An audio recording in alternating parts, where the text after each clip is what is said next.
Twelfth class. नमस्कार बच्चों। आज हम आपके प्रैक्टिकल एग्ज़ाम के बारे में बात करेंगे। होम साइंस सब्जेक्ट का बोर्ड का जो आपका प्रैक्टिकल एग्ज़ाम होना है वो कैसा होगा। ठीक है, एग्ज़ाम पास आने वाले हैं। आप सभी बच्चे जानते हैं मई के लिए अनाउंस हो चुका है कि मई फर्स्ट वीक से आपके एग्ज़ाम स्टार्ट हो जाएंगे और उसके अनुसार आपके बच्चे मार्च से प्रैक्टिकल एग्ज़ाम शुरू हो जाते हैं, तो हो जाने चाहिए। तो आपके प्रैक्टिकल एग्ज़ाम की स्कीम क्या रहेगी, हम उसके बारे में बात करते हैं। सबसे पहले तो बेटा हमने इसके बारे में ध्यान देना है कि हमारे सभी विषयों के तरीके से हमारा होम साइंस विषय भी 100 नंबर का है। मगर इसमें जो ख़ास बात है वो ये है कि क्योंकि ये एक प्रैक्टिकल सब्जेक्ट है, 2 हिस्सों में बटे हुए हैं इसके मार्क्स। थ्योरी 70 मार्क्स की और प्रैक्टिकल 30 मार्क्स का, यानी दोनों को जब हम जोड़ते हैं तो वो बाकी सब्जेक्ट्स के तरीके से 100 मार्क्स का बन जाता है। तो आइए बेटे बात करते हैं स्कीम क्या होगी प्रैक्टिकल एग्ज़ाम की। आपने प्रैक्टिकल तो कई उनमें से कौन से प्रैक्टिकल ऐसे हैं जो कि आपके एग्ज़ाम में आएंगे, किस कॉम्बिनेशन में पूछे जाएंगे और आपको उन्हें किस तरह से आंसर करना है। सबसे पहला क्वेश्चन तो बेटे आपका आ जाता है आपके प्रोजेक्ट के बारे में। और आशा करते हैं कि अब तक आप अपने प्रोजेक्ट्स बना चुके होंगे या बनाने वाले बन रहे होंगे, ख़त्म होने वाला होगा उसका काम।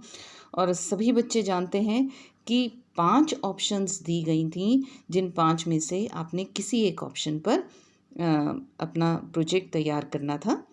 वो प्रोजेक्ट जो है आपका प्रैक्टिकल एग्ज़ाम के दिन आप अपना जमा करवाएंगे और उसके मार्क्स जो हैं 5 मार्क्स मिलेंगे उसमें से। तो बेटा आपने अभी तक आपके पास बहुत समय था, अभी भी आपके पास कुछ समय बाकी है, तो ये आप पूरे 5 नंबर इसमें लेने की कोशिश कर सकते हैं। मिलने भी चाहिए, तो आप उसे अच्छे से अच्छे तरीके से करें। ठीक है बेटा। प्रोजेक्ट के तरीके से ही बेटा बात करें तो आपका क्वेश्चन नंबर 7 आप देखोगे प्रैक्टिकल फाइल भी प्रोजेक्ट के तरीके से 5 नंबर की ही है और प्रैक्टिकल फाइल भी अब तक आपकी बन गई होगी या कुछ बच्चों का काम रहता होगा तो आपकी बनने वाली होगी, ख़त्म हो रहा होगा काम उसका, या कहीं ना कहीं पर बच्चे अपना डेकोरेशंस के काम में लगे हुए होंगे। तो जैसा भी है बेटा जल्दी से जल्दी ख़त्म करें, क्योंकि आप जानते हैं डेट्स अनाउंस हो चुकी हैं थ्योरी पेपर्स की, तो उससे 2 महीना पहले से आपके प्रैक्टिकल एग्ज़ाम्स स्टार्ट हो जाते हैं। तो अब तक आपका प्रोजेक्ट और फाइल वर्क से आप फ्री हो जाने चाहिए। ठीक है, तो फाइल भी आपने प्रोजेक्ट के तरीके से अपना प्रैक्टिकल एग्ज़ाम वाले दिन जमा करवानी होगी। ठीक है बेटा, और फाइल भी प्रोजेक्ट के तरीके से आपके 5 नंबर की है। बेटे question number 2, question number 3, question number 4, question number 5 और क्वेश्चन नंबर 6, ये क्वेश्चंस ऐसे हैं जो आप उस समय पर करते हैं, करके दिखाएंगे और उसका कुछ भाग आपका आंसर शीट पर किया जाएगा और कुछ भाग आप वैसे करके दिखाएंगे अपने लैब में, वहाँ पर अपने इंटरनल एग्जामिनर और एक्सटर्नल एग्जामिनर के सामने। इसके अलावा आप देखेंगे बेटा क्वेश्चन नंबर 8 है वाइवा का मतलब यानी आपका पूरे साल के कोर्स के में से या आपके प्रैक्टिकल्स में से आपसे टीचर्स जो हैं कुछ क्वेश्चंस पूछेंगे जिन्हें आपने आंसर करना होगा और ये आपको 2 नंबर दिलवाएंगे और आप पूरे 2 नंबर इसमें लेने की कोशिश करेंगे। ठीक है बेटा, तो आइए बेटा बात करते हैं क्वेश्चन नंबर 2 की। क्वेश्चन नंबर 2 में आपके 3 प्रैक्टिकल्स,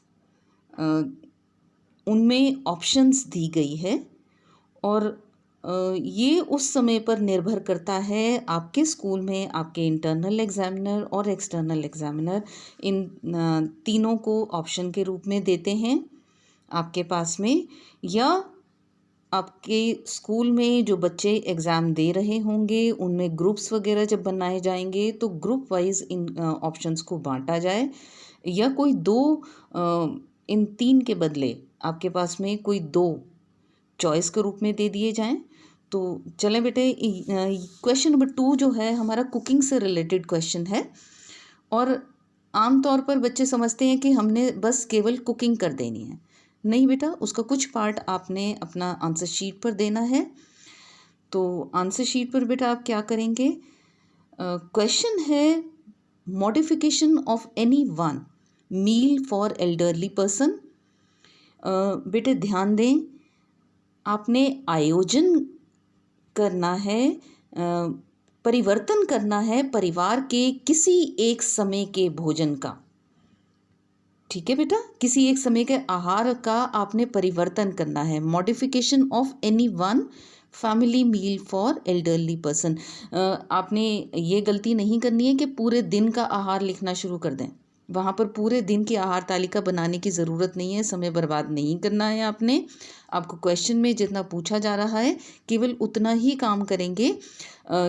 सिर्फ एक समय के आहार का वो आपने जैसी भी डिश तैयार करनी है उसके अनुसार में वो सुबह का नाश्ता हो सकता है, दोपहर का भोजन हो सकता है, शाम की चाय का समय हो सकता है या रात का भोजन हो सकता है।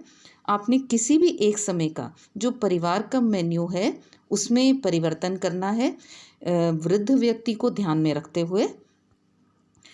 और क्वेश्चन का सेकंड पार्ट है जो यानी जो आपने उस समय पर करके दिखाना है लैब में, preparing any one of the modified dish.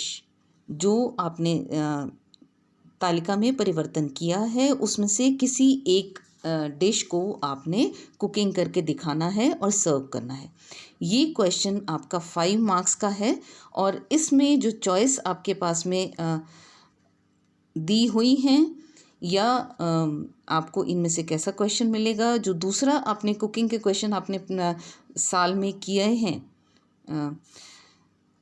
Development and preparation of any one supplementary food for pre Schuler, यानी 2 से 6 साल तक के बच्चा, उसके लिए आपने जो आयोजन किए हैं, जो तैयारी किया है पूरक आहार के लिए, पूरक आहार के बारे में आपने बताना है, आपने आयोजन करना है। ठीक है, और इनमें से आपने जो है कोई एक पूरक आहार उस समय पर, यानी ऐसा भोजन, ऐसा व्यंजन जो कि 2 से 6 साल की उम्र के बच्चे को खिलाया जा सके, उसकी ज़रूरतों को ध्यान में रखते हुए। इसी क्वेश्चन में जो तीसरी ऑप्शन दी जा सकती है वो है planning a menu for school canteen and preparing any one nutritious dish. बच्चे, एक आपने स्कूल कैंटीन के लिए कोई डिश प्लान करनी है और उसको तैयारी करना है। बेटे आपने जब फाइल के लिए अपना ये प्रैक्टिकल किया है तो ध्यान होगा आपने 1 सप्ताह के लिए मेन्यू बनानी थी, मेन्यू प्लान करनी थी। मगर इस समय पर जब आप करेंगे तो दिन के एक समय के लिए, और कैंटीन में बेटा बहुत स्कूल कैंटीन में बहुत ज़्यादा डिशेस नहीं तैयार की जा रही होती और रोज़ में कुछ ना कुछ चेंज किया जाता है। तो वो लो कॉस्ट होनी चाहिए, न्यूट्रिशियस होनी चाहिए, हम इस बात का ध्यान रखेंगे। और अगर ऑप्शन दिया जाता है तो आपने उसके हिसाब से करना है, नहीं तो जो आपका प्रैक्टिकल था वो स्नैक और लंच के बारे में बताने का था। तो आपको क्वेश्चन में या स्नैक दिया जा सकता है या लंच में से कोई एक डिश। और अगर चॉइस नहीं, ऐसा कुछ भी नहीं बताया हुआ है क्वेश्चन में, तो आप स्नैक तैयार करने की कोशिश करें, क्योंकि वो अपने आप में एक आप कंप्लीट डिश बना सकते हैं। ठीक है, तो क्वेश्चन नंबर 2 में बच्चे, इसका मतलब ये कुकिंग का क्वेश्चन हुआ, जिसका पार्ट जो आपने अपना आंसर शीट पर लिखना होगा वो आयोजन से संबंधित भाग लिखना होगा। वृद्ध व्यक्ति के लिए एक समय का परिवर्तित आहार, अगर पूरक आहार कर रहे हैं तो उसके लिए आयोजन, अगर कैंटीन से संबंधित क्वेश्चन है तो जो भी आपने व्यंजन बनाना है उसकी प्लानिंग, जिसके अंदर आप इनमें से जो भी डिश जो भी क्वेश्चन आपके पास में आए बच्चे कोशिश करें कि हमारे सभी खाद्य वर्ग बीच में शामिल हो सकें। ठीक है, तो आपने इस कोशिश को अपना वो करना है, अपना जो भी सर्विंग करेंगे बेटे वो बहुत खूबसूरती के साथ करें। मेन्यू कार्ड वगैरह आपकी गर्ल्स हैं तो बेटा ध्यान रखें, आपके नेल्स कटे हुए होने चाहिए, बाल अच्छे तरीके से बंधे हुए होने चाहिए। गर्ल्स हैं बॉयज़ हैं, आपका प्रैक्टिकल करते समय एप्रन और हेड कवर होना मस्ट है। ठीक है, तो आप इन चीज़ों का ध्यान रखें, अपनी जगह जो है एकदम साफ़ सुथरी रखेंगे, प्रैक्टिकल करते समय भी और प्रैक्टिकल के बाद भी आप अपनी जगह एकदम साफ़ करके दूसरे बच्चे के लिए छोड़ करके जाएंगे। ठीक है, तो ये कुकिंग का क्वेश्चन बेटा आपका 5 नंबर का है। थर्ड क्वेश्चन जो आपने एग्ज़ाम में करना होगा बेटा, ये आंसर शीट पर ही होगा। कायदे से हमने इस प्रैक्टिकल को लैब में करना था। मिलावट की जांच से संबंधित ये प्रैक्टिकल है। आइडेंटिफाई एडल्ट्रेंट यानी मिलावटी पदार्थ को पहचानना है रासायनिक टेस्ट के द्वारा। और जिन चीज़ों के हम प्रैक्टिकल करना था, या तो वो घी के लिए, चाय की पत्ती के लिए, साबुत काली मिर्च के लिए, हल्दी पाउडर के लिए, दूध के लिए और हींग के लिए। इनमें से आपको एग्ज़ाम में कोई भी एक दिया जाएगा। और क्योंकि आप इस साल कोविड सिचुएशन की वजह से स्कूल नहीं जा पाए हैं तो कहीं पर भी प्रैक्टिकल्स नहीं हो पाए हैं। आपने जो है इनको इस बार एग्ज़ाम में केवल लिखने के लिए ही आ रहा होगा। हो सकता है कि पब्लिक स्कूल्स में बच्चों को प्रैक्टिकल्स के लिए बीच में किसी किसी समय पर बुलवाया गया हो या बच्चे कर रहे हों, क्योंकि इसमें रासायनिक पदार्थ इस्तेमाल होने हैं, केमिकल्स यूज़ होने हैं, तो ये हम घर पर नहीं कर सकते। तो आपके पास इस बार एग्ज़ाम में ये केवल आंसर शीट पर ही लिखने के लिए कहा जाएगा। ठीक है, तो केवल 6 टेस्ट हैं, 6 लाइंस हैं, आपको अच्छे से पता हो ताकि आप ये 2 नंबर पूरे के पूरे हासिल कर सकें। आगे बढ़ते हैं बेटा। प्रिपेयर क्वेश्चन नंबर 4 है, प्रिपेयर अ सैम्पल। एक सैम्पल आपने तैयार करना है using applied textile design technique. कोई भी टेक्सटाइल डिज़ाइन वाली विधि का इस्तेमाल करना है। 3 विधियां जो आपने अपने कोर्स में की हैं, टाई एंड डाई, बाटिक या ब्लॉक छपाई, इन तीनों विधियों में से आपको जो सबसे पसंद थी, जिसे आप करके सबसे ज़्यादा खुश हुए, आपके सबसे ज़्यादा अच्छे रिज़ल्ट आए, आप वो वाली विधि को एग्ज़ाम के समय पर कीजिए। अगर चॉइस मिल रखी है तो, नहीं तो हो सकता है कि जैसे हमने फर्स्ट क्वेश्चन की कुकिंग वाले क्वेश्चन के लिए बात किया था कि अलग अलग ग्रुप्स के लिए बांटे गए हो सकते हैं कुकिंग के क्वेश्चंस। यहाँ पर भी आपके पास में कहा गया हो सकता है कि एक ग्रुप को टाई एंड डाई का सैंपल कह दिया जाए, एक ग्रुप को बाटिक का कह दिया जाए, एक ग्रुप को ब्लॉक छपाई का कह दिया जाए। अगर ऐसा नहीं है, आपके पास में चॉइस अपने आप करने के लिए मिल रखी है, तो जो भी विधि आप बहुत अच्छे तरीके से करना जानते हैं, आप उस विधि को कीजिए। ठीक है, और सुंदर सा सैम्पल बनाइए। बेटे घर से पहले से कुछ डिज़ाइन सोच करके चलिए, क्योंकि अंधाधुंध ऐसे ही कुछ बांधा जाए या ब्लॉक्स छापे जाएं, कुछ भी किया जाए तो रिज़ल्ट सुंदर नहीं आएगा। ठीक है, और बेटा जो आप सैम्पल पीस हो पास में, वो कोशिश करें कि पिंकिंग शेयर्स यानी जो कैंची तिरछा काटती है, तिकोना तिकोना बना रही होती है, जैसे दर्जियों के पास होती है, आप उस कैंची से अपना सैंपल सुंदर सा बना के लेकर आएँ। अगर ऐसा नहीं है, आपके पास में वो अवेलेबल नहीं है या आसपास किसी टेलर से आप वो एक सैंपल छोटा सा नहीं कटवा सकते, तो कोई बात नहीं बेटा, आप जो है एग्ज़ाम टाइम पर ही जो आपके पास में सैंपल पीस होगा, आप उसके अपनी नॉर्मल सीज़र से कॉर्नर्स को थोड़ा सा तिकोना तिकोना काट देते हैं, तो एक तो सैंपल देखने में सुंदर लगता है, दूसरी बात उससे धागे नहीं निकलते। ठीक है, धागे बाहर नहीं निकलेंगे। इसके अलावा बेटा इस क्वेश्चन के लिए कोशिश करें अपने साथ एक polythene, transparent polythene zip pouch जो है लेकर के चलें अपने सैंपल के साइज़ का, जिसके अंदर आप सैंपल को डाल करके उसको साथ में स्टैपल करें, क्योंकि आप इसे रंग में भिगो रहे होंगे और फिर सुखा करके लगा रहे होंगे, और हो सकता है आंसर शीट जमा करवाते समय तक वो पूरे तरीके से नहीं सुखा पाएँ आप, तो आप जो है उसे न, फिर साथ में उस पर रंग लग रहे हैं, तो आप अपने पाउच उसको जिप पाउच में या कोई और एक नॉर्मल पॉलीथीन, आपके पास जैसा भी कोई ट्रांसपेरेंट पॉलीथीन मिले, आप उसके अंदर न जिप पाउच नहीं अरेंज कर पाते हैं तो नॉर्मल जैसे गिफ्ट पैक या किसी भी उसमें आपको एक ट्रांसपेरेंट पॉलीथीन मिलता है, आप उसको अपने पास में रखिए, उसके अंदर अपना सैंपल डालिए और उसको अच्छे तरीके से उस पर अपना रोल नंबर ज़रूर लिखिए, ठीक है, और उसको अपना आंसर शीट पर आप स्टेपल कर देंगे अच्छे तरीके से, ताकि वो निकले नहीं। ये क्वेश्चन आपका 4 मार्क्स का है। नेक्स्ट क्वेश्चन, क्वेश्चन नंबर 5 आपका आ जाता है दाग धब्बे से संबंधित।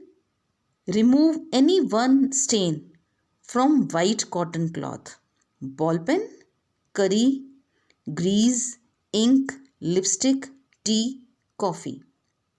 बेटे आपके पास में ये दाग हैं जो सिलेबस में हैं, और सिलेबस में आपके पास में जो किताब में तालिका दे रखी है उसमें रेशमी कपड़े भी, संश्लेष वस्त्र भी आते हैं, मगर प्रैक्टिकल एग्ज़ाम के पर्पस से आपने केवल सूती वस्त्र के लिए ध्यान रखना है। और ध्यान रखें, क्वेश्चन में आपको जो कहा जाता है वाइट कॉटन क्लॉथ, यानी सैंपल जो है आपका सफ़ेद सूती कपड़े का ही होना चाहिए, जिस पर आपने इनमें से कोई एक दाग हटाना होगा। बच्चे क्योंकि सभी स्कूल में, सभी लैब्स में केमिकल्स वगैरह नहीं होते हैं, तो क्वेश्चन नंबर 3 के तरीके से इस क्वेश्चन में भी ये बात हो सकती है कि आपको केवल वहाँ पर आंसर शीट पर ही लिखने के लिए कह दिया जाए, अदरवाइज़ आपके कर सकते हैं तो बहुत अच्छी बात है, सिंपल से टेस्ट है। बॉल पेन इंक अगर आपको मिलता है दाग हटाने के लिए, आपने उसको हटाना है और सैंपल को सुखा करके अपनी शीट पर लगाना होगा, या फिर करी का यानी रसेदार सब्ज़ी का रसा जो है, ग्रीस का दाग, इंक जो आपके नॉर्मल पेन्स में इंक डल रही होती है वो, ठीक है, लिपस्टिक, कोई भी एक लिपस्टिक का दाग आपके पास में सैंपल्स दे दिए जाएं और आपको वो हटाने के लिए कहा जाए, आपने हटाने के बाद में सैंपल को आंसर शीट पर लगाना होगा और विधि लिखनी होगी। तो ये क्वेश्चन जो है 2 नंबर का है। बेटा क्वेश्चन नंबर 3 और क्वेश्चन नंबर 5 ये दोनों ही क्वेश्चन आपने विधियां अपना आंसर शीट पर लिखनी होंगी, और दोनों ही क्वेश्चंस जो हैं 2-2 नंबर के हैं। ध्यान रखें, एक मिलावट की जांच से संबंधित और एक दाग धब्बे छुड़ाने से संबंधित, और दाग धब्बा किस पर? केवल और केवल सफ़ेद सूती वस्त्र पर, सफ़ेद और सूती वस्त्र, याद रखें बेटा। और बेटा जैसे आपको मैंने batik, tie and dye, block printing के लिए बताया कि सैंपल के लिए आप अगर तिकोना तिकोना काट लेते हैं तो उससे धागे बाहर नहीं निकलते और साथ ही साथ में सैंपल देखने में सुंदर लगता है। तो इसी तरीके से आप जब दाग धब्बे वाला क्वेश्चन करें तो यहाँ पर भी जो साइड्स हैं उसको कैंची से तिकोना तिकोना सा थोड़ा सा काट लें, तो धागे नहीं निकलेंगे, क्योंकि हमने छोटे से सैंपल को बच्चे रगड़ कर दाग धब्बे हटाने होंगे। तो हम इस बात का ध्यान रखें कि धागे अगर ज़रा सा सैंपल है तो उसमें से निकलेगा तो बहुत गंदा लगेगा, तो आप उसको पहले से ही तिकोना तिकोना काट सकते हैं, जिसकी वजह से वो बाहर नहीं आएंगे। 6th क्वेश्चन है, आपने एक लीफलेट या पैम्फलेट तैयार करना है, कंज्यूमर एजुकेशन एंड प्रोटेक्शन यानी उपभोक्ता शिक्षा तथा संरक्षण, इसमें से आपने कोई एक, जो भी आपने लेसन में पढ़ा था वहाँ से आप 4 भाग आपको मिले हुए हैं, 4 अलग अलग टॉपिक्स आपको मिले हुए हैं। बेटा खिचड़ी नहीं पकानी है, याद रखें। आपके पास में केवल और केवल किसी एक विषय पर ही आप अपना पैम्फलेट तैयार करेंगे या लीफलेट तैयार करेंगे। लीफलेट का मतलब हुआ एक पर्चा, और पैम्फलेट का मतलब हुआ जो हम फोल्डेड पेपर देखते हैं, अलग अलग हेडिंग्स, एक ही हेडिंग से रिलेटेड उसकी सब हेडिंग्स, अलग अलग जानकारी हर फोल्ड पर दिखाई दे रही है, साथ में छोटे छोटे चित्र मिल रहे हैं। तो चित्रों के लिए अगर आपकी ड्राइंग अच्छी है तो आप वैसा कर सकते हैं, नहीं तो आप जो है कंज्यूमर एजुकेशन से रिलेटेड आप छोटी छोटी कुछ भी, क्योंकि पता है एक ऐसा क्वेश्चन आना ही आना है, तो आप कुछ ना कुछ छोटे छोटे स्केचेस से अपने आप कलरफुल से पहले से बना करके लिए हुए हो सकते हैं, जो हेडिंग से रिलेटेड वहाँ पर पेस्ट कर दें। और पता है एक ऐसा क्वेश्चन आना है, तो आप इन चारों में से किसी एक टॉपिक पर अपने लिए प्लानिंग पहले से करके रखें। ध्यान में आपके ये टॉपिक्स कौन से हैं?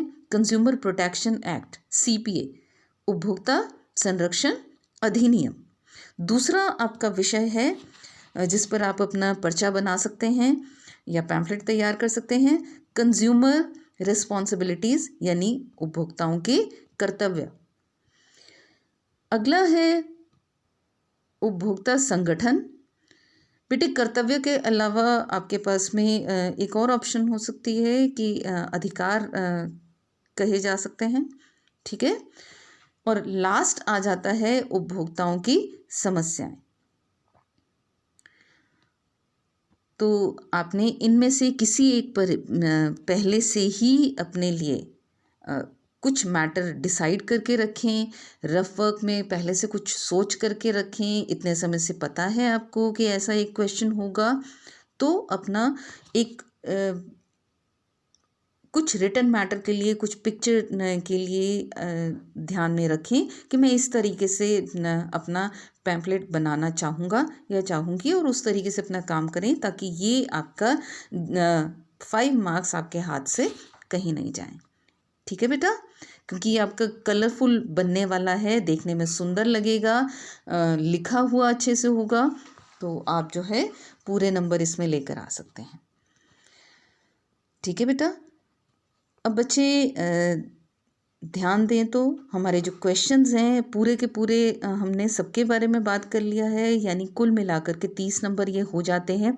किस तरीके से 30 नंबर हो जाते हैं एक बार फिर से देखते हैं बेटे। Question number 1 project 5 marks, question number 2 cooking से रिलेटेड जिसके 3 ऑप्शंस 5 मार्क्स। अब ये कुल मिलाकर के हो गए 10 नंबर। क्वेश्चन नंबर 6 पर्चा बनाना या पैम्फलेट तैयार करना उपभोक्ता संरक्षण से 5 नंबर। आपकी प्रैक्टिकल फाइल 5 नंबर, यानी ये भी 10 नंबर, कुल मिला के हो गए 20 नंबर। अब बेटा आखिर के 10 नंबर वो कौन से हैं? आपके क्वेश्चन नंबर 3 मिलावट की जांच, आपने विधि बतानी है 2 नंबर। क्वेश्चन नंबर 5 आपने दाग धब्बे से संबंधित बताना है, विधि बतानी है 2 नंबर। ठीक है, अब आ जाता है सैंपल तैयार करना। बहुत ही सुंदर तरीके से आप टाई एंड डाई का, ब्लॉक छपाई का, बाटिक का सैंपल तैयार करें और ये 4 नंबर अपने पास में ले लें। ठीक है, 28 मार्क्स।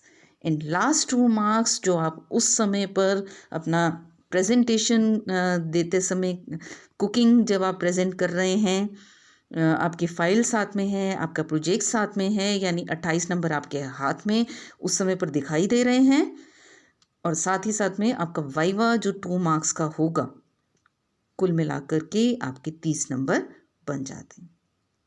ठीक है बेटा, ये है आपका home science practical exam 12th class का स्कीम कैसी होगी।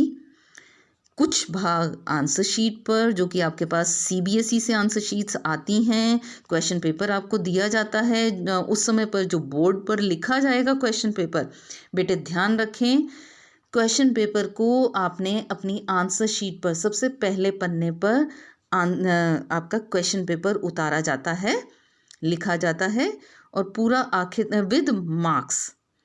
यानी आप question number 1 5 marks, question number 2 5 marks, question number 3 2 marks, question number 4 4 marks, question number 5 2 marks, question number 6 5 marks, file 5 marks, viva 2 marks, total 30 marks. आप यहाँ तक अपना paper question paper वहाँ पर लिख रहे होंगे और उसके बाद सॉल्व करना शुरू करेंगे, जिनमें से 10 number question number 1, question number 7 यानी प्रोजेक्ट और फाइल आपके पास पहले से ही तैयार हैं। ठीक है, all the best for your exams. आप सभी बच्चे अच्छे से अच्छे यानी 30 नंबर तक ज़रूर पहुँचें, ये आशा करते हैं बेटा। ठीक है, ऑल द बेस्ट बेटा। आपका आज का ये क्लास यहाँ पर ख़त्म करते हैं।